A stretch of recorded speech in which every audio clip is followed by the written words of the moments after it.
Hi everyone, very good evening. Government scope के एक नए वीडियो में आप सभी का स्वागत है। Urban development and housing department की एक लेटर वर्क बहुत वायरल हो रही है। उसी की चर्चा आज हम इस वीडियो में करेंगे।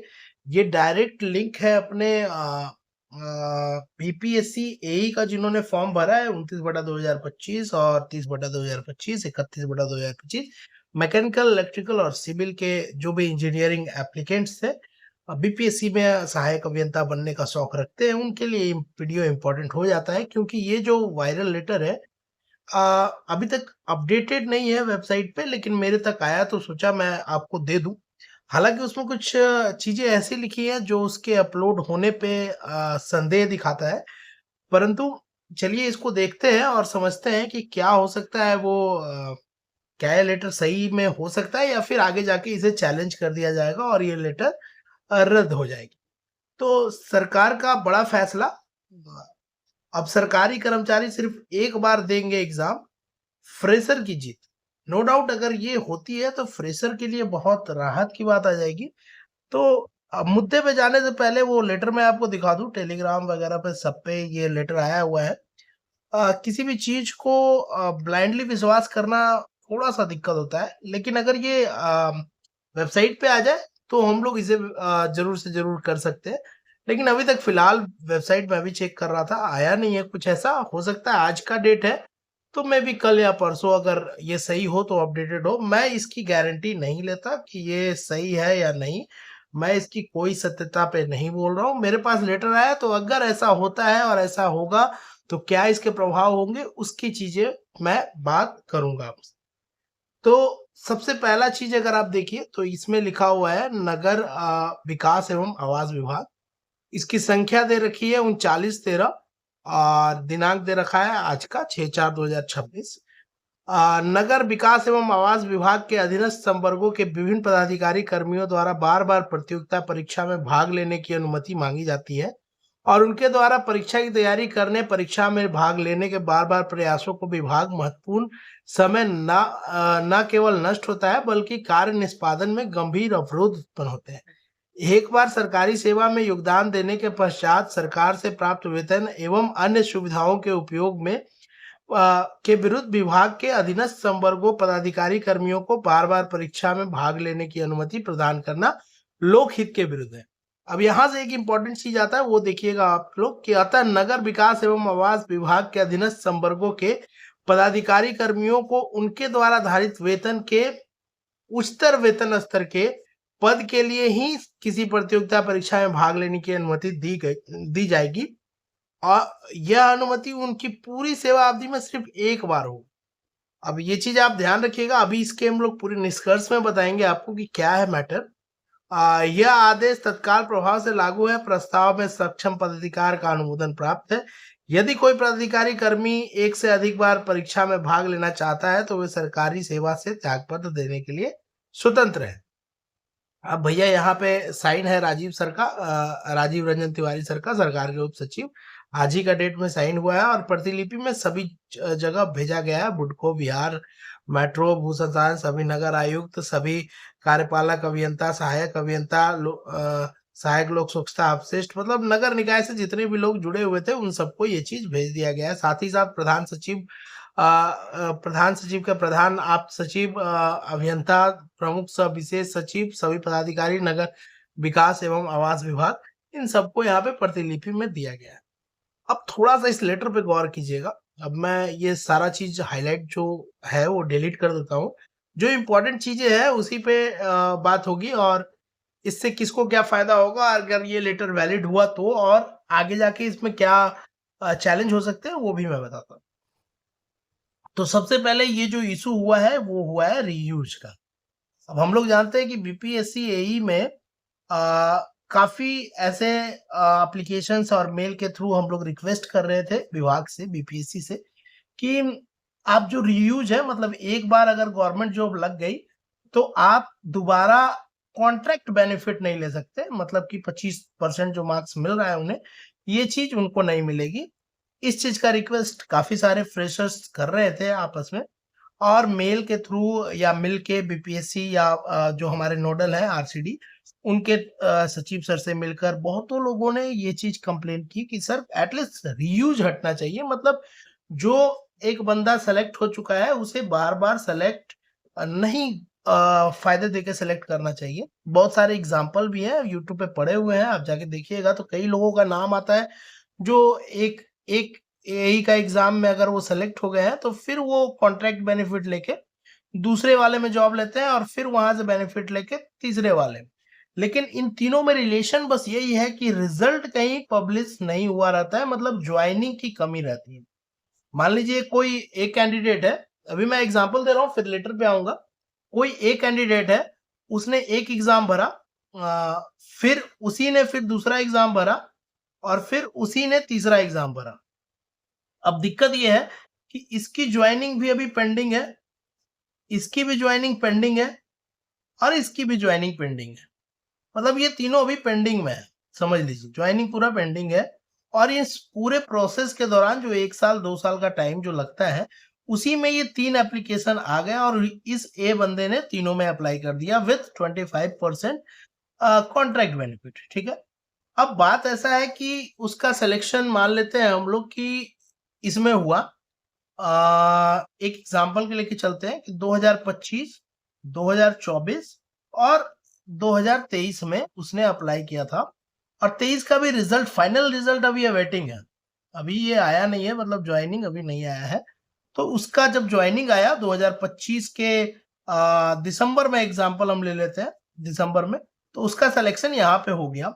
लेकिन तब तक उसने इस फॉर्म को ही भर रखा था और फिर इस फॉर्म को ही भर रखा था। तो अगर ये रिजल्ट फिर से आएगी यहाँ पे, तो इसका बेनिफिट यहाँ पे मिल रहा था, इट्स अ लूप होल। और यहाँ पे भी अगर रिजल्ट आएगा तो 25% का उसको बेनिफिट मिल जाएगा, क्योंकि जिस टाइम वो फॉर्म भर रहा था उस टाइम वो सरकारी कर्मी नहीं हुआ था और इस कारण से 25% उसने अपना शो किया था। और फॉर्म में अगर शो किया था तो उसको भी उसने ये भी नहीं लिखा होगा फॉर्म में कि मैं कहीं जॉब कर रहा हूँ, तो एनओसी भी नहीं दिया होगा उसने। तो बिना एनओसी के भी वो आराम से डॉक्यूमेंट वेरिफिकेशन क्लियर कर लेगा। आफ्टर दैट वो नोटिस पीरियड सर्व करेगा और जॉब को चेंज कर लेगा।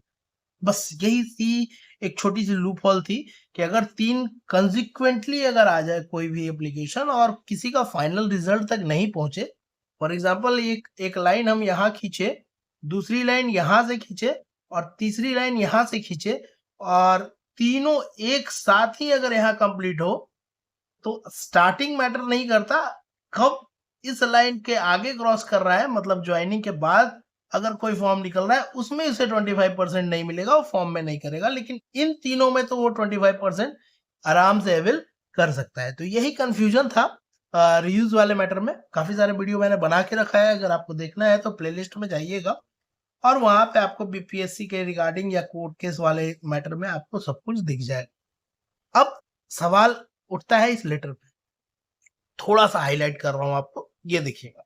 चलिए, इन्होंने जो लिखा ये कि परीक्षा में भाग लेने के बार बार प्रयासों को केवल नष्ट नहीं होता बल्कि निष्पादन में भी।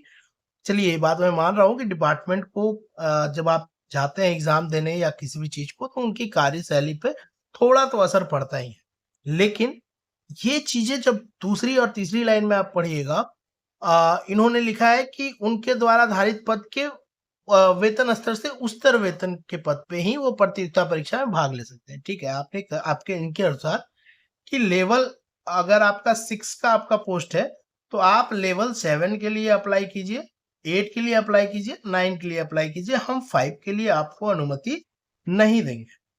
कोई जाएगा भी नहीं क्योंकि सैलरी कम है। सैलरी कम रहने के कारण क्या होगा, कोई जाएगा भी नहीं नीचे के पोस्ट पे। बस रीजन ये हो कि सैलरी में ज्यादा इफेक्ट ना हो और उसकी होम डिस्ट्रिक्ट में उसे जॉब न मिल रही हो। अगर होम डिस्ट्रिक्ट में होगा तो लेवल 6 का बंदा लेवल 5 में भी काम कर लेगा क्योंकि घर के पास आ जाएगा। तो ये एक केस उठती है जो नीचे वाले में जाते हैं। लेकिन यहीं पे एक दूसरा जो पॉइंट इन्होंने दिया है, इसे आप गौर कीजिएगा, और यह अनुमति उनकी पूरी सेवा अवधि में सिर्फ एक बार दी जाएगी। कोई भी कंपनी या कोई भी गवर्नमेंट सेक्टर किसी को बाध्य या फोर्स नहीं कर सकता अपने जगह पर काम करने के लिए, कोई रोक नहीं सकता। ये फंडामेंटल राइट्स आ जाएंगे इसके विरुद्ध। राइट टू इक्वलिटी आ जाएगा, राइट फॉर जॉब आ जाएगा, सब कुछ यहाँ पे क्लेम होने लगना चालू हो जाएगा। और उसके बाद भी देखिए, अगर यहाँ पे एक लिखे है इन्होंने कि यदि कोई पदाधिकारी कर्मी एक से अधिक बार परीक्षा में भाग लेना चाहता है तो वह सरकारी सेवा से त्यागपत्र देने के लिए स्वतंत्र है। ये भी कहीं ना कहीं से अपने राइट्स, जो ह्यूमन राइट्स हैं, जो राइट फॉर जॉब है, इक्वलिटी है, उन सबको ये कंडेम कर देगा अगर ये चीजें रियलिटी में आती हैं तो। क्योंकि इस पे चैलेंज होना अनिवार्य सी बात है। मेरा मन, मैं कहाँ जॉब करूं, कैसे जॉब करूं, मैं कम वेतन पे करूं, मैं ज्यादा वेतन पे करूं, that depends on me. Because sometimes ऐसी पॉसिबिलिटीज बन जाती हैं कि हम कम वेतन में भी अपने घर के पास रहते हैं, तो हमें आराम से हम उस जॉब को सर्व कर पाते हैं। और समटाइम्स ऐसे होते हैं कि मान लीजिए कि अभी आपको लेवल 6 का पोस्ट है और आपकी सैलरी अगर 1.5 लाख या 2 लाख रुपए है, और वही आप हैदराबाद में जाके करो तो 1.5 लाख 2 लाख की कोई वैल्यू नहीं होती है, और बिहार में आप 1.5 लाख 2 लाख में अच्छी खासी लाइफ स्टाइल जी सकते हैं। तो इट डिपेंड्स कि वो किस लाइफ स्टाइल में कितने दिन तक कहाँ पे वो सर्व कर रहा है, अपनी फैमिली के पास, अपनी फैमिली से दूर, होम डिस्ट्रिक्ट से दूर, घर जा पा रहा है, नहीं जा पा रहा है, माँ पिता को देख पा रहा है, नहीं देख पा रहा, तो इट्स डिपेंड्स। तो कोई रोक नहीं सकता कि आप यहाँ पे जॉब करिए या नहीं करिए। और इन्होंने जो ये शर्तें रखी हैं कि पूरी सेवा अवधि में मात्र एक बार दी जाएगी, कहीं से भी ये फिजिबल मुझे तो नहीं लग रहा है। अगर आपको लग रहा है तो कमेंट कीजिएगा कि कहाँ मैं गलत हूँ। लेकिन जो फंडामेंटल राइट्स है अपनी, वो कहीं ना कहीं इससे मुझे पूरी तरह कंडेम होते दिख रहा है। और इसे चैलेंज अगर किसी ने भी कोर्ट में कर दिया तो ये लेटर कब का खारिज हो जाएगा, अगर ये सही रहा तो। अगर सही नहीं रहा तो कोई फिर तो इशू ही नहीं है। ये अगर फॉल्स न्यूज़ है फिर कोई मैटर ही नहीं है।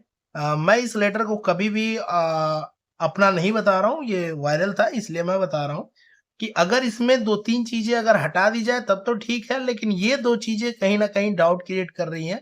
एक, आपको अनुमति नहीं दी जाएगी, मतलब सिर्फ़ पूरे लाइफ़ में एक बार दी जाएगी, आपके हायर लेवल के लिए भी। लोअर लेवल तक मैं समझ सकता हूँ कि ठीक है, लोअर लेवल में आप जाइए, कोई दिक्कत नहीं है। हम उसका अनुमति नहीं देंगे, आप सीएलईएल जो लेके जाना है आपको जाइए। लेकिन ये अनुमति कि एनओसी आपको नहीं देंगे हम, नो ऑब्जेक्शन सर्टिफिकेट आगे के फॉर्म भरने के लिए, तो ये कहीं न कहीं एक तरह से राइट्स को चैलेंज किया जाएगा इस लेटर के थ्रू। और ये चीज़ें मुझे नहीं लगता कि फिज़िबल होंगी कभी भी। अगर ये लेटर सही हुई, अगर वेबसाइट पर आती है, तो कोई ना कोई पदाधिकारी जो अपने राइट्स को जानते हैं वो इसे चैलेंज कर देंगे कोर्ट में, और ये कैंसल उसी टाइम पे हो जाएगा। क्योंकि राइट हमेशा जो इक्वल टू जॉब है, इक्वल टू लाइवलीहुड है, वो कहीं ना कहीं ये चीज देता है कि आप स्वतंत्र हैं सरकारी संस्थानों में कहीं भी जॉब करने के लिए। और इस चीज को ये कंडेम कर देगा। चलिए, अगर यही छोटा सा चीजें थी। हालांकि फ्रेशर इससे बहुत खुश होंगे कि अगर ये पारित होता है तो रीयूज काफी हद तक घट जाएगा, और इससे थोड़ा सा जो कट ऑफ हाई की तरफ जा रहा था 29/2025 का, वो कहीं ना कहीं थोड़ा सा लोअर होते हुए दिखेगा, अगर ऐसा पास होता है तो। खैर, इस लेटर की मैं कोई वैधता नहीं बता पा रहा हूँ क्योंकि साइट पे मुझे मिला नहीं। अगर आपको मिला तो लिंक भेजिएगा जरूर। बहुत सारे डुप्लीकेसी भी आती है, एआई भी आजकल बहुत यूज होते हैं, लेकिन अगर ये लेटर सही है तो कोई ना कोई पदाधिकारी इसे चैलेंज कोर्ट में जरूर करेंगे और वहां पे उन्हें जीत मिलेगी ही मिलेगी। ये मेरा छोटा सा जो मेरा विचार है वो रख रहा हूँ। मैं ये नहीं बता रहा हूँ कि यही होगा, लेकिन ये विचार मेरे अंदर से आई थी इसलिए मैं आपके सामने रखा। आप बताइए कि कहीं न कहीं ये राइट्स को चैलेंज हो रहा है या नहीं हो रहा है? क्योंकि कल आप भी एक अधिकारी बनेंगे, आप अभी फ्रेशर हैं। बाद में आप कहीं न कहीं एई के रूप में काम करेंगे और कहीं न कहीं आपको अपने डिस्ट्रिक्ट में जाने का मन करेगा, कहीं न कहीं आपके नज़दीकी या आपके जो जीवन साथी होगी, उसे भी आपके पास आने का मन करेगा। तो अगर वो फॉर्म भर रही हैं उसी लेवल की या उससे लोअर लेवल की, ताकि आप दोनों एक साथ हो जाएँ, तो कहीं न कहीं उन्हें रोक तो कोई नहीं सकता है। बाकी अगर आपकी मर्ज़ी, कमेंट कीजिएगा, कमेंट सेक्शन खुला हुआ है कि क्या ये सही है या गलत है? पहले तो लेटर ऑथेंटिक है या नहीं ये बताइएगा, और दूसरा ये बताइएगा कि ये कहीं राइट्स को चैलेंज कर रहा है या नहीं? बाकी फ्रेशर के लिए ऑल द बेस्ट। अगर ये होती है तो काफी हद तक आपको रिलैक्सेशन मिलेगा और आप कहीं ना कहीं बेनिफिटेड होइएगा। तो चलिए, बस इतना ही था। अगर वीडियो पसंद आया हो तो लाइक और सब्सक्राइब करना ना भूलिएगा। हमारे चैनल का नाम है गवर्नमेंट स्कोप। हम इसी तरह के वीडियो आपके पास लाते रहते हैं। खासकर बीपीएससी से जुड़े सभी जो भी नोटिफिकेशन आते हैं हम आपके साथ जरूर शेयर करते हैं। अपने विचार भी रखते हैं, आपके विचार भी पढ़ते हैं और कमेंट पे जवाब भी देते हैं। तो लाइक और शेयर करना मत भूलिएगा। बाकी आज के लिए इतना ही। गवर्नमेंट स्कोप के साथ बने रहने के लिए बहुत बहुत धन्यवाद। Thank you very much.